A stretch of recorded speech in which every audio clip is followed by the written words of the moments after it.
రాష్ట్రంలో ఉద్యోగుల విభజన ప్రక్రియ పూర్తయితేనే గ్రూప్ 1 ప్రకటన జారీ చేసేందుకు అవకాశం ఉంటుందని రాష్ట్ర పబ్లిక్ కమిషన్ చైర్మన్ ఘంటా చక్రపాణి స్పష్టం చేశారు.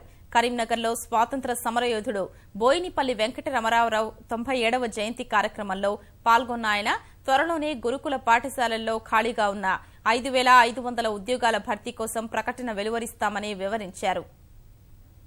2 సంవత్సరాలు అయినప్పటికీ కూడా గ్రూప్ 1 అధికారులకి అవి రాష్ట్రం యూనిట్ గా ఉంటాయి కాబట్టి ఎవరు ఎటుపోతారో తెలియదు. విభజనలో పాటిస్తున్నటువంటి పక్షపాత ధోరణి అనేటువంటిది అంటే ఆ వ్యక్తి ఏ ప్రాంతం వాడు అనేది కాకుండా జనాభా ప్రాతిపదికన ఉద్యోగాలను పంచుతా ఉన్నారు. ఈ విభజన ప్రక్రియ అనే దాని మీద ప్రెషర్ లేకపోవడం వల్ల అధికారులు ఇష్టారాజ్యంగా విభజన చేస్తున్నారనేటువంటి ఒక అభిప్రాయం ఇవాళ ఉద్యోగుల్లో ఉద్యోగ సంఘాల్లో తీవ్రంగా ఉంది. ప్రతిసారి సెక్రటేరియట్లో ఉన్న ఉద్యోగ సంఘాలు మాత్రమే గొడవ పెడుతున్నాయి. తెలంగాణను సాధించుకున్నటువంటి సివిల్ సొసైటీ వల్ల కమల్ నాథన్ గురించి మాట్లాడట్లేదు. ఈ కమల్ నాథన్ గారి కమిషన్ ఏదైతే ఉందో వారు తమ నివేదికను ఇస్తే ఈ రాష్ట్ర ప్రభుత్వం ఏమైనా పనిచేసుకోవడానికి అవకాశం ఉంటుంది.